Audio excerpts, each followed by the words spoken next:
And therefore, to that Supreme Being who has enabled the thinking human being to know his divine will and divine plan for human race upon earth through his saints, through his holy people, who have always been present within the context of all the great religions of the world, and his whole vocation in life has been to make aware the vast generality of human society how God wants them to live, what is God's plan for them. They have only this vocation, to direct the attention of human beings towards their divine sources, origin, towards God. Among the sannyasin, a bhikkhu, a fakir, a darvesh, their only purpose in existing is to constantly dwell in God and make other people to dwell in God. Make all the fellow human beings to call them, awaken them. Look here, do not live a self-forgetful life. Do not live an indifferent, careless life. You have come with a purpose. You have got a divine destiny. You are a child of God. His divinity indwells you. Therefore, come, make this life a purposeful process of achieving this noble destiny. And what is the destiny? It is here we come to the subject of religion. It is here we come to the subject of spirituality. It is here we come to the relevance of religion and spirituality to man on earth and his life on earth and what he makes of it.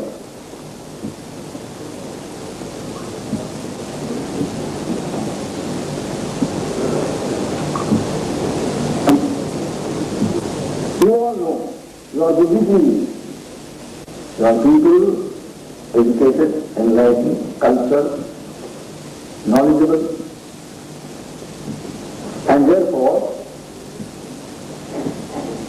when these great ones call man and say, O children of God, realize this uniqueness of yours, in that you are in a position to be aware that you are children of God. You are not merely earth creatures.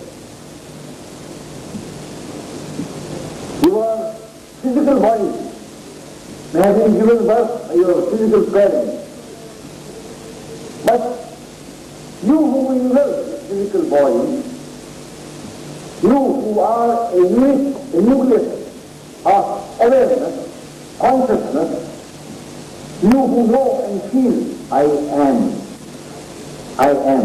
exist. And I also know that I exist. I am aware of that I am beingness. I am aware I am. Therefore you are not merely existing, inert existing, like any metal, any stone, any of the five elements, a mountain, a rock, lava food. They also exist. That may be common between you and them. But you have awareness that you exist. You have consciousness of your being. You don't have awareness. And this awareness, consciousness of beingness is something within you that your parents did not give you. That the physical parents who gave you the physical body, brought into birth the physical body, they did not give you this awareness. This spark of consciousness derives from an eternal, infinite, cosmic consciousness, eternal, infinite, boundless, limitless consciousness, which we call Brahman.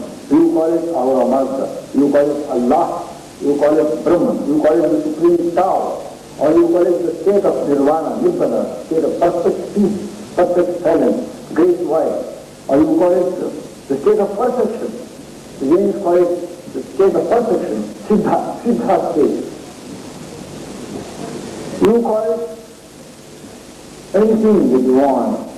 You give it a name that you will be accustomed to giving it, having been born within the context of some religious system, because your parents belong to that system, some system of faith and belief. But it is beyond any meaning.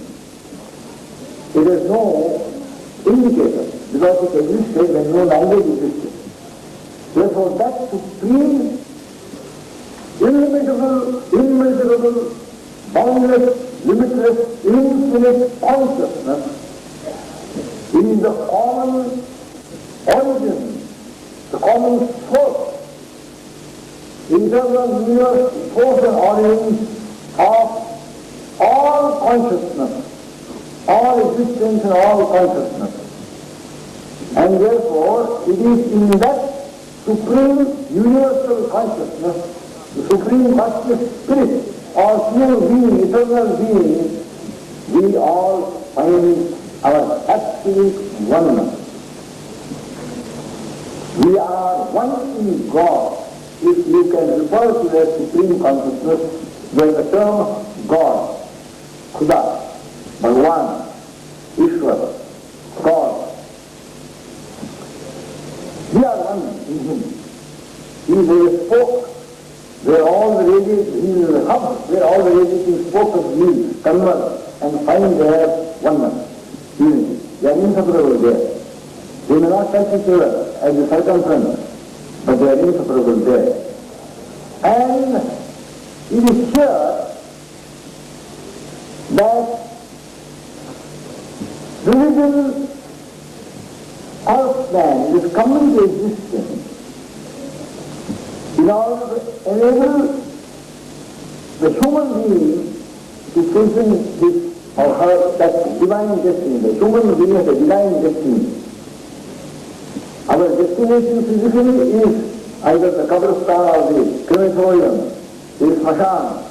The physical body is born and ultimately it ends in a handful of ashes or becomes dust with the dust under the earth. But that which is you within you, the I am awareness, the I am consciousness, deriving from the supreme I am, that I am, Yahweh, I am, that I am. The supreme existence, consciousness, this absolute, it is endless. That does not end. As a physiological, biological, psychological complex of a body with all its various functions and inner mechanisms, and of a mind with all its various thoughts and memories and imaginations and desires and cravings and emotions and sentiments and all that goes to make up your antakarana pratikriya or your psyche or your interior being, the inner hidden being. More than that, you are not aware of yourself as being something else. Therefore, your awareness of yourself is not only incomplete, your awareness of yourself is also dangerously imperfect. Dangerously imperfect because if you live only with this awareness, your self-expression will only be expressing of yourself in these two levels. Either you will act and express yourself by the urge of your desire, urge of your craving, or the urge of your sense appetite, physical sense appetite, lust, anger, greed, hatred, selfishness, desire, affection, love, attachment, ego. This only will be your manifestation. This will be your behavior. Because these are the ingredients of which you are aware and take properly. Is independent. And your life will be an expression of this lesser aspect of your being, which is imperfect. It has got something very beautiful and good. It has got equally many things which is not got beautiful and good. If you are capable of love, you are capable of hate. If you are capable of magnanimity, you are capable of miserliness, selfishness, meanness, pettiness, smallness. If you are capable of forgiveness, you are also capable of taking revenge. If you are capable of placidity and calmness, you are capable of anger. One moment you are very pleasant, another moment you fly into a temper, you are anger. And you hurt someone, you can harm. You are capable of saving someone, you are capable of killing someone also. You are seeing everything. And this is the result of your imperfect awareness of your personality. The essential awareness of your higher nature, your sublime, grand, glorious, beautiful, second in whole spiritual nature. The lack of awareness of this higher spiritual nature is the root cause of human behavior going off oil, going off at a tangent, and going completely contrary and at variance with God beautifully. Religion seeks to make you aware of God's will. Religion exists in order to try to gradually make you aware that you come from that source, you have to go back to that source, you have to recognize that source, you must know that source, and you must seek to enter into an experience of that source. Therefore, the significant Latin term, religare. Here, it is very significant. Ligare means to bind one. Yes, first there is a bind, a ligature. In order to stop bleeding, it is binding. But the significance is re. It is binding once again, which means there was a time, there was a dimension of which you are used to, when you are closely one with God. Now that bondage has somehow or other gone. How is it gone? It is not present in our consciousness. We are alienated from the all-perfect source of our divine origin. We are alienated. We are wandering, lost, stumbling, falling, groping, in darkness, not knowing who we are, not knowing why we are here. And until and unless you begin to become aware, He is the all-perfect God, He who is all goodness, all beauty, all auspiciousness, Satyam, Shivam, Sundaram, Shanti. Unless I once again try to approach Him, I am going to be miserable. I am going to be groping in the dark, stumbling and falling, weeping and wailing. And therefore, religion says, you have to somehow or other make use of this life in order to once again set up that snap relationship. Relate yourself to God once again. Connect yourself to God once again. Once again you have to bind yourself back to the cosmic, the all-perfect divine source of your being, divine origin of yourself. That is the purpose, that is the basis of religion. It has come into being in human society, the phenomenon in human society, in human world, and it has been existing through centuries and millennia in order to make human beings that they are not merely of the earth, they belong to a greater, glorious, divine dimension, and they have to get back their awareness of the connection, relationship with that being. Therefore, religion, it exists in order to bind man back to God, bind the human back to its divine source and origin, bind the individual once again back to the universal source or universal consciousness. And when this process is not done, when it is not known to be the heart of religion, the very life breath of religion, then religion becomes merely a form, a dead form. It's all just the rituals, the ceremonials, and the various markings, the various symbols. If this alone constitutes the religion, the life of religion is no longer pulsating in you. Only the form is being fulfilled, and you have lost your religion. Then it is a non-religion. The religious form is necessary in a social way to identify a group maybe, but lacking in the inner dimensions of this movement of the spirit towards its origin, religion fails to fulfill its purpose. It will not help man to fulfill his divine destiny here, and it is here that we realize and recognize the need of spirituality being at the very center of our religion. Take away spirituality from religion. Religion becomes a big weight. It becomes a burden. It can become a problem. It can become a factor that divides man from man, sections of man from other sections of man. It may become a barrier. It may become a separating factor. And create even other very, very negative states of relationships, like hostility, clash, conflict, war. That's what is happening now. Really. And therefore, what is spirituality? Spirituality is the attempt on the part of individual as well as human society of trying to express the deepest truth of their being in and through their life, in and through their thoughts, words and actions, in and through their dealings with life around them, in and through their relationship to other fellow human beings as well as with all creatures. Spirituality is very thing that within you which is much deeper and more central and essential to you than your apparent physical personality, which we just now read was the physical, both biological and physiological, and the subtle, hidden, inner, psychological, mental intellectual complex. If this alone becomes the basis of their experience, there is great deal to be feared, and that is what is happening. We speak of the laws of jungle. What do you mean the laws of jungle?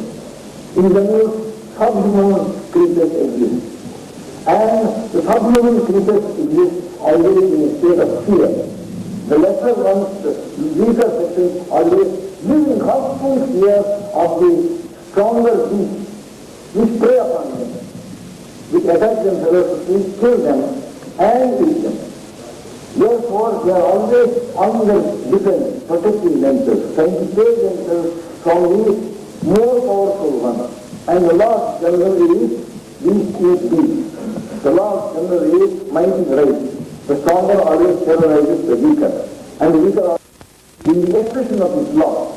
And therefore they have sharp claws, they have sharp teeth. A tiger can crack the skull of a deer or any other animal by one bite of a powerful jaw and sharp fangs and claws. And this is the law that prevails. Violent attack and killing, destroying, destructive. But then there is a saving grace in the law of jungle that prevails in the forest, in the jungle. That is, each beast can make use of only God-given instruments of perpetuating this attacking and killing.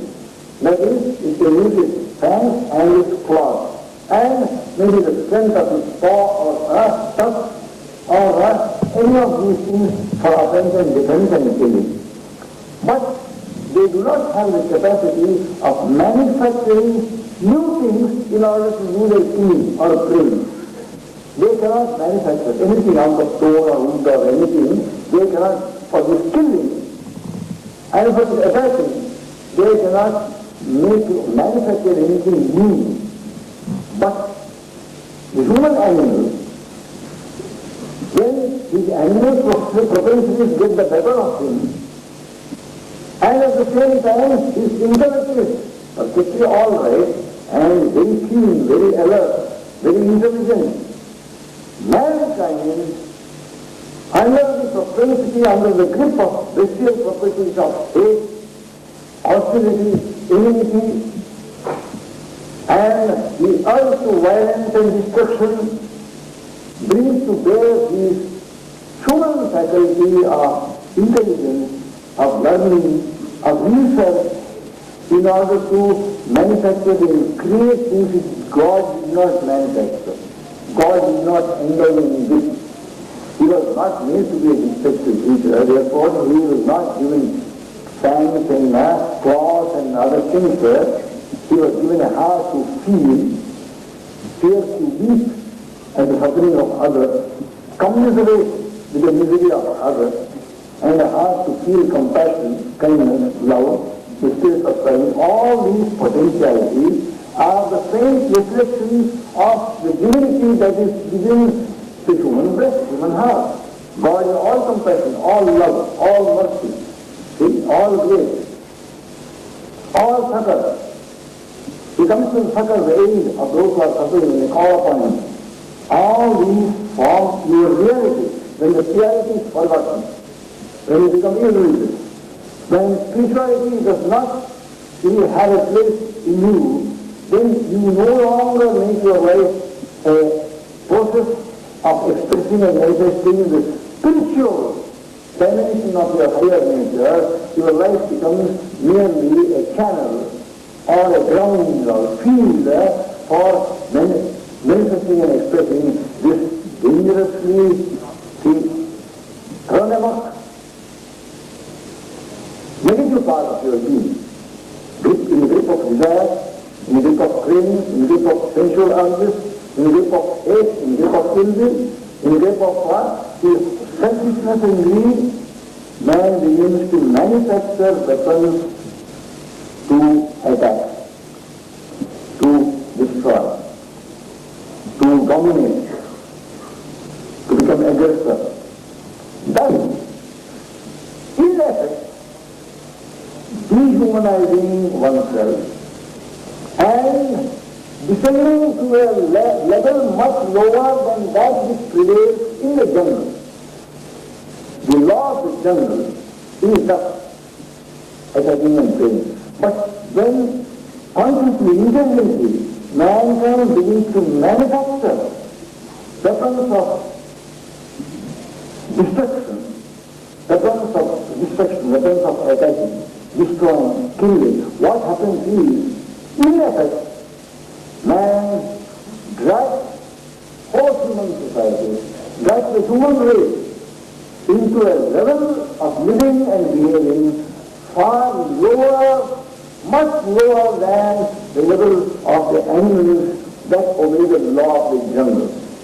Because they don't deliberately do it. Man deliberately plans, makes research, gets all information yesterday, and out of that produces a maraka, shakti, a destructive power. This is going exactly opposite in the direction which God meant him to go. He has a divine destiny to fulfill. He goes towards fulfillment of a demonical urge within him, which unfortunately is a part of him. It is only when, through the influence of religion, through the teachings of religious leaders, through the teachings and arguments of saintly people, holy people, intelligent lay people, including idealism. Religion, goodness may not be taught only from the pulpit or from through an ashram or a monastery or a masjid or a church or a gurudwara. It can be taught by elders. बुजुर्ग जो समाज में है, जो वो जैसा जो रास्ते में जाते हैं, आम आदमी वही रास्ता में जाता है। ऐसा राजा तथा प्रजा नेता वो जैसे जाता है वैसे ही आम आदमी जाता है, क्योंकि उनके ऊपर एक उत्तरदायित्व है, इनके हाथ में सौभाग्य नहीं है। नौजवानी से उत्तरदायित्व कर्तव्य उनका सौभाग्य नहीं है। जिन लड़ाई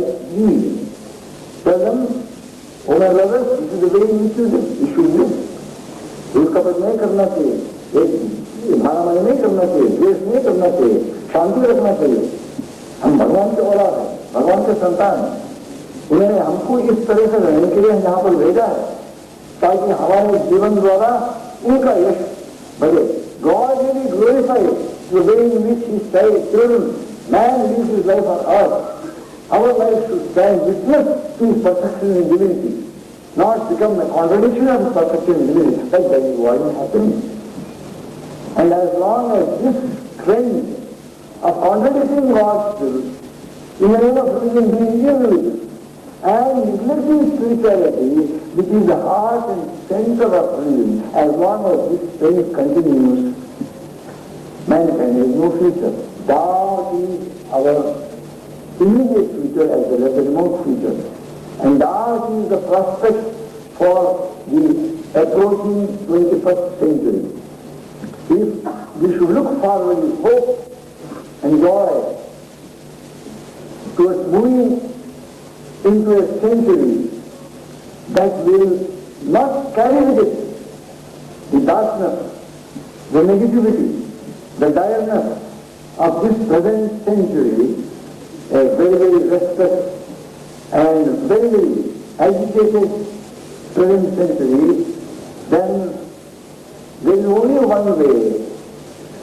We should have called issue forth, O man, you are a spiritual being. You are a child of God. Your true identity is not the human identity. Human identity is a temporary thing. Within it there is a life. अल्लाह की नूर आदमी में है और अल्लाह में सब परिपूर्णता है. अल्लाह ने किसी प्रकार की दोष में, अवगुण में, गुना में, that being is the sum totality of all that is auspicious, good, blessed, perfect and beautiful. Ananda Kalyana Gunahana, they say, an infinite mass of auspicious qualities, that is God. That is your source, that is your origin, that is your invisible support even now, and I am speaking and you are listening. And that is your destination, that is your destiny also. Our life should be a movement, ascent of the Spirit, back unto Godhood, Godhead and Godhood, thus called. And it is only when this call goes forth to man and say otherwise there is no hope for him. Because the cause, the main reason for all this festivity we see upon the surface of earth, whole nations, whole groups, whole communities, going at each other's throats with greater ferocity than animals can go, and killing each other, and hating each other, and creating very, very bad vibrations in the atmospheric ether of the whole world, and polluting the atmosphere, see, through the bad vibrations, bad emotions, bad sentiments, and bad thoughts, see, mindfulness, the whole atmosphere of the globe is polluted. This is possible to stop it only when an attempt is made to go deeper and touch the human individual in that depth of one's being where lies the reality of man, that is divinity. You are a radiant center of spirit, immortal spirit, divine spirit, Atma Tattva, in which lies all that is good, all that is beautiful, all that is holy and sacred, all that is godly and divine. This is the plain truth. This is the central fact of the human phenomenon. And when that is neglected, ignored, relegated to absolute neglect, man has to grow only in these two dimensions, full of imperfections, full of possibility of God and man, and man being essentially weak, and the normal tendency of the mind always being downward, water very easily flows down an incline. If it has to be lifted, you want machinery, you want electricity, you want a water pump, otherwise it does not go. Therefore everything goes easily downward, but to lift it up, is an uphill task. You can flow down the stream and get down in the ocean, but to flow against the current, you require to make self-effort.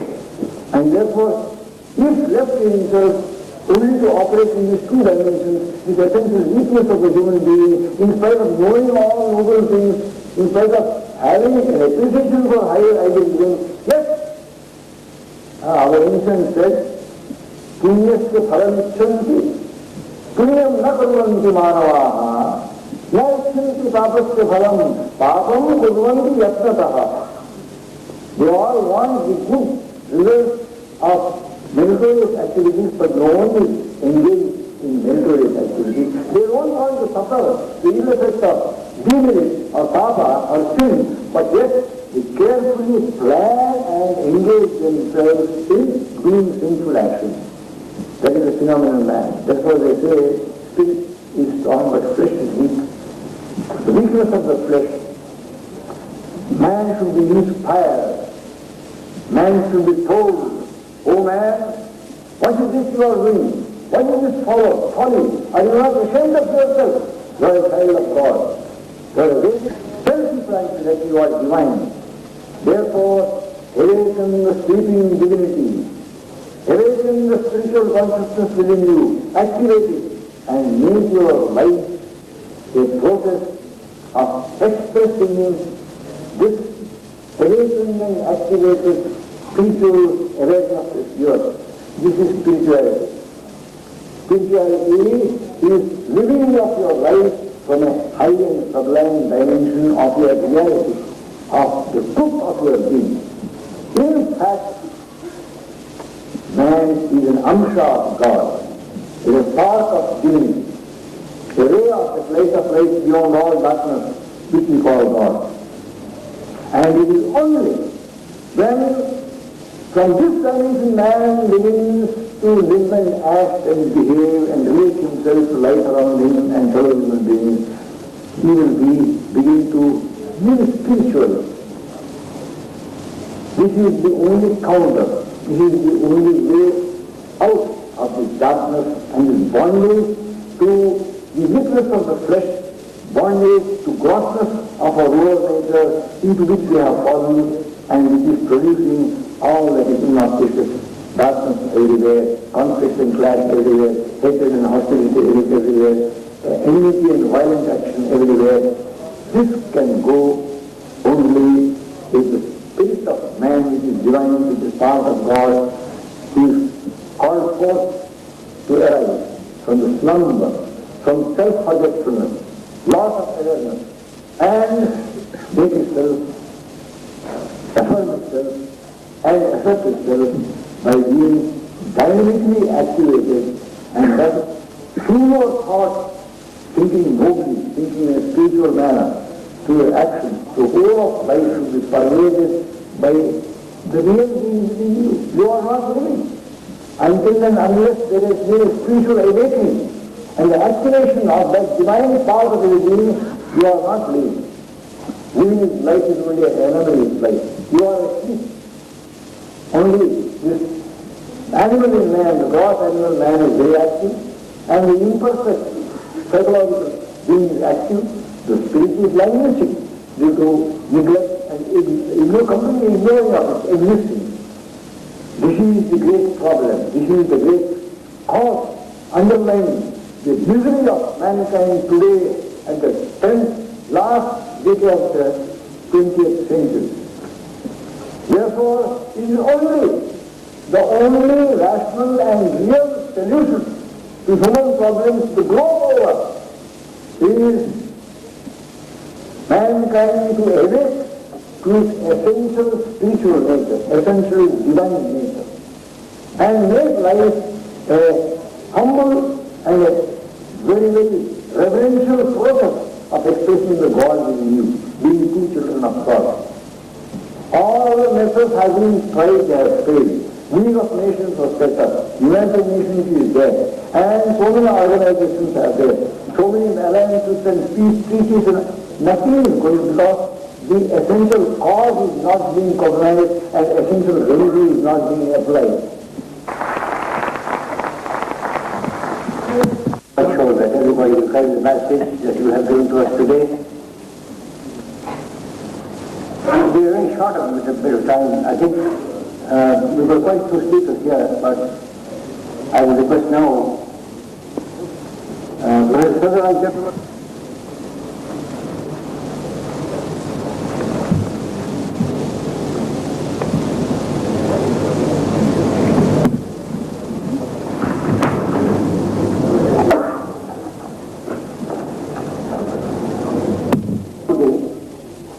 is very well timed. But I think nobody here will ever think of either contradicting it or contesting it. That spirituality is the only cure to all the ills of life today, to the malaise that prevails, is something that may well be taken for granted. The only question is how to well be that, how that is to generate spirituality in the world. In this world which denies the spirit altogether and which believes only in matter, it is of course a fact that materialism has had its death knell in the total disintegration of Soviet Russia. Still, the rank and the file, particularly in India, cannot give up materialism. I think Baba's secularism celebration is a fitting reply to this question. The question is, as I have said before, how to generate spirituality in this forlorn world, lost in matter. How? You will ask me how. Well, the reply I should make with reference to a play of Bernard Shaw, Man and Superman. What's the final, the ultimate message of that play once considered revolutionary? I think the central message in that book is to be found in the cry of Anna. Anna's cry is, a father of the Superman. Why this cry? Short message in the play is that man, as man, is bound to be one day a discarded form of life. Man cannot survive unless he can eventually evolve into the Superman. How can that evolution be accomplished? Vernon says man must reach out of his inherited unconsciousness about himself to greater and greater heights of self-consciousness. Vernon doesn't know exactly what self-consciousness is. He is groping towards that point, but falling short of it. Why what he really meant to say in that word self-consciousness is to be found in what we say God realization or self-realization. For this self is virtually a synonym of God. Now the question is, how can God's realization be achieved in human life, in every individual on earth? How is it possible? Anna, Shaw's heroine, therefore cried, and her cry is spoken tears. A father of the Superman. She was prepared to be the mother of the Superman. She looked in vain for a father. I get to confess that the father of the Superman is Guru. Guru regenerates man, gives man a new birth, spiritual birth. The monster of the gift is like a seed that he gives into the earth, and the initiated disciple has a new birth. He is reborn. He is actually immediately reborn as a Superman. Who is a Superman? The Superman is he who has realized himself, who has realized God. He is a perfect soul as soon as it is initiated, but it doesn't know it. And sadhana consists in He starts to know that fact. The Guru has given this knowledge, this realization. But even with his body, he hasn't recognized, he hasn't been able to understand the real implications of what he has got. Now, Baba was one such Guru, whom we can call Jagat Guru. Certain facts about his life ought to suffice to substantiate my contention. He used to have frequent spells of samadhi while he was still a baby in his mother's arms. His mother and others around him took those spells of samadhi as fits of convulsion. Then, very early in life, when he was 45 years old, he saw God. But he didn't care to take a cognizance and notice of it. He was anxious to show his father that Lord Shiva was there at his feet. Although he tried that his father should see, he tried to show his father Shiva is present before him. His father couldn't say. Then when he was 26 years old, once again he saw Shiva, Lord Shiva. Then he saw himself in the previous incarnation. As the distinguished speaker before me said, he came to know that he was the Lord Ramakrishna in his previous birth. He at once took his Guru into confidence about it, and his Guru said, yes, I believe it. He said, have I gone mad? Then please arrange for my treatment. I have seen certain impossible things. Our Param Gurudev said, yes, you are right, I believe it. And then, on the day of Holi, well, Baba came to know why he had to incarnate himself again. That was the question that struck him as soon as he realized what he had been in his previous life. Not what he flew to that, but that problem. The answer was to be found then, as once again my beloved brother Tapulya has made it clear. Samvamani Gurudev, Dharma Samstapana Chaya. For the regeneration of man, he has promised that he would incarnate himself in all ages, from age to age, and to fulfill that pledge of his. He had to be incarnated as Lord Incarnate. Now, this time he went to his Guru. He asked his Guru the concept of his Guru and our Divine Mother, who was the close relation of his Guru. He let them sit together in one room, closed room, that was bolted, locked from inside. And then he showed themselves their sister, their chosen deity. Param Gurudeva and Param Guru Mata, Baba's Gurudeva and Baba's Guru Mata, they saw Lord Krishna. But Krishna happened to be their sister.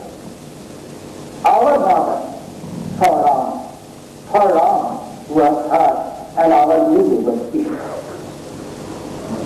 Now, Param Gurudeva, that is Baba's Gurudeva, wanted his disciples to show him his Vishnu. He proposed, well, show me your Vishnu. Baba also fulfilled their desire of his Guru. This grand vision, the cosmic vision as it is called, Vishnu Rasa, which Lord Krishna has shown to Arjuna. These three, that is say Baba's Gurudeva, Baba's Guru Mata and our Divine Mother, they free soil. Gurudeva was defied himself altogether and literally for 3 days and nights. He couldn't stand up. He couldn't sit up. He couldn't speak a word. He had to be carried from place to place. After 3 days and nights, he wrote a verse of all lines asking, Baba, Guru va Ishova, Bhavat Pavaro, no Vitam. I don't know whether you are my Guru or my Shishya. Only if I know that you are mine and I am yours. Aham se tam me voi, prativishwava suti vitam. Then he says, if you are my Guru, well then, I am the Sikh. Here am I, surrendering to you. You please save me, punish me to life. Pahi, Shadi, Kripaya. And in case I am your Guru, then please allow me to ask you, say, of what stuff you have been made? In that case, this mortal body that I find before me is not your real self. It is a Maya Manushvigraha. Of what stuff are you composed? You please tell me. Then, for 9 months, Baba was in a very unusual state. He was asking people all around, standing up, sitting down, any time, and almost any time. Well, do you want to see God? Come to me. They all went out in dedication to all the world. Few dared to come to him. Those few that did come were of course the justified. They had their darshan of the Lord. But most men stayed away. Some took him for illuminati. Others had matters more important. And they didn't think it worthwhile going to him for having a darshan of the Lord. Now, why did Baba want men to have darshan of God? Why did he send out that universal invitation? Will you see God? Come to me. What for? Well, the only answer is the devil's voice. He had to come down as man. Why? Why was that? What was that thing? That worked in his life, that mission of his, for which he had sent down. That was an invitation. He believed that the only thing that could make man happy in life and in life hereafter was the sight of God. He got face to face, had darshan, pratyaksh darshan, and all your givers will be happier. How will it? Seeing God face to face is not enough, for he will vanish after all. He will come, he will show himself to you, he will speak to you, he will grant you boon. All that is true. But that doesn't suffice. Something more is needed. You must see God in everything, every object, every person, all over the world. And that alone can really make you a Superman. That alone can rid you of pain. Your life on earth will be a free life, a life in Lord's own abode, in the Lord's own kingdom.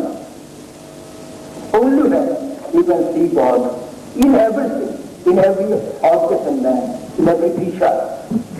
Sarvam Sangeetam Brahma. Vasudeva Sarvam. Now, all that thing, you need to do anything for yourself.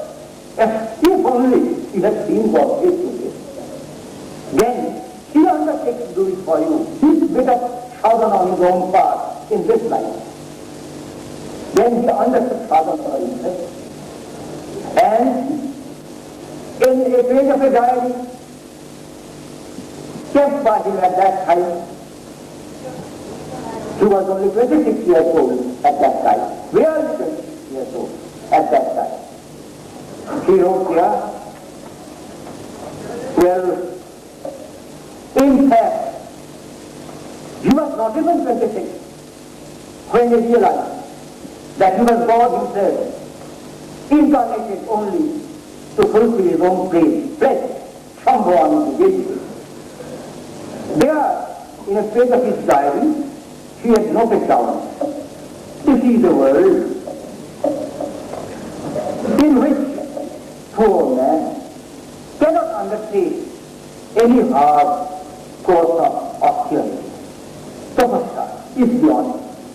He writes, they will speak about Gita, they will quote Gita, the entire volume, easily.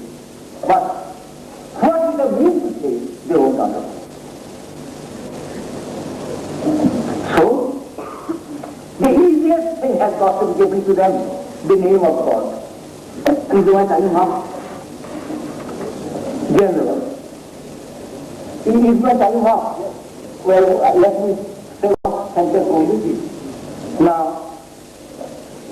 he has therefore, on the strength of his own realization in this life, left his message for us, same name, and all that he aspired after, including total spiritual perfection, will be at the hollow to a palm. This is one message of him. And there's a lot more to say to us, but you see my time is up. So, with salutations at the feet of all images of my master here, I will.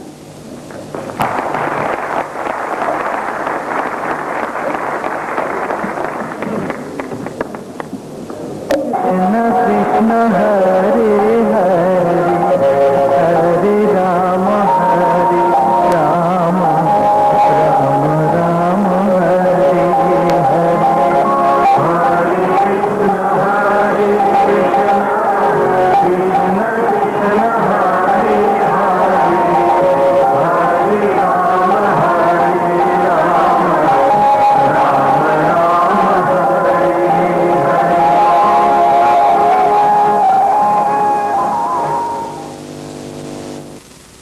Here and talk to you about what she did, what she saw. All the best.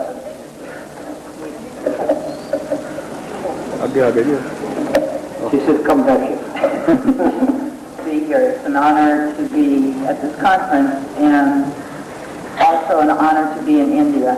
It's something that I have wanted for many, many years. And through the kindness of my friends, Mr. and Mrs. Durga and General Uban, I am able to be here. And when I first started thinking about this trip, I thought, I wasn't sure at that time if I was coming or not, but I thought I have to paint a photo or paint a picture of Baba for General Uban. So not knowing what he looked like and not having ever met him, I figured the only way I was going to accomplish that was to meditate. And I don't know that I really saw him. I felt him. I felt his love. I felt his gentleness, his kindness.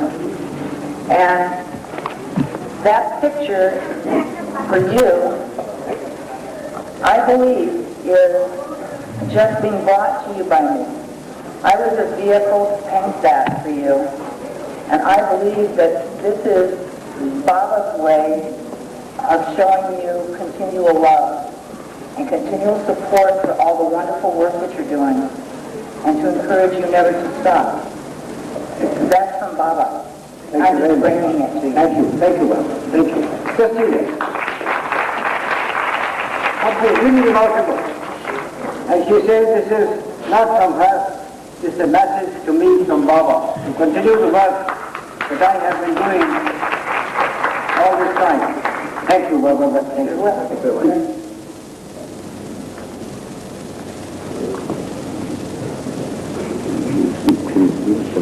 Thank you.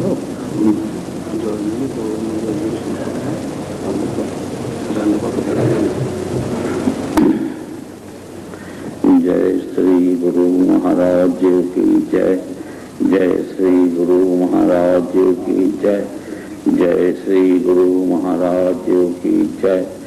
जय श्री भगवान श्री सीताराम शंकरनाथ देव की जय। जय श्री भगवान श्री सीताराम शंकरनाथ देव की जय। जय श्री भगवान सीताराम शंकरनाथ देव की जय।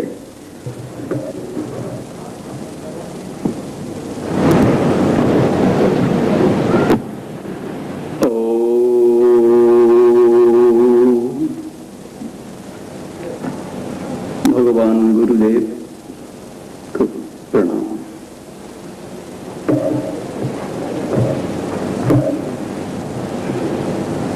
एक बात कहेंगे बाबा के बारे में। बहुत तो सुना है अब, लेकिन बाबा के बारे में जो कोई बोले, जितना बोले अल्प है।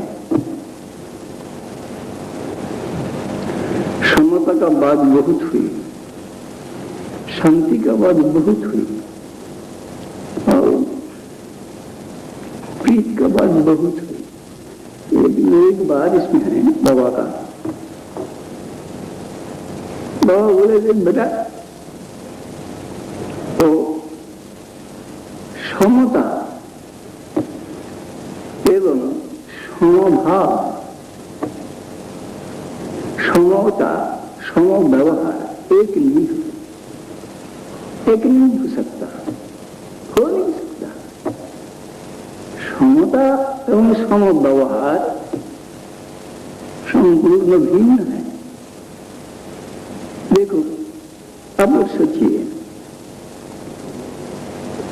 माता पिता का जैसी व्यवहार पिता का साथ माता का, पुत्र का साथ वही व्यवहार नहीं हो सकता, भ्राता का साथ। ऐसी हर एक चीज में देखिए समव्यवहार नहीं हो सकता। शास्त्र नहीं बोलता ये बात, लेकिन समव्यवहार नहीं हो सकता। समता हो सकता, लेकिन वो समता में जो स्थित हो गया है महापुरुष, जो समभाव को ब्रह्मभूत प्रसन्नात्मा न सोचोति न कांक्षति, ऐसी जो इसको भाव हो गया है, तो समव्यवहार भी कर सके। इसका अगर समव्यवहार नहीं हो सकता, लेकिन समता को अपना जीवन में उतारो। ये साधन लब्ध चीज है, साधना का धन है। समभाव, समव्यवहार ऐसी नहीं हो सकता।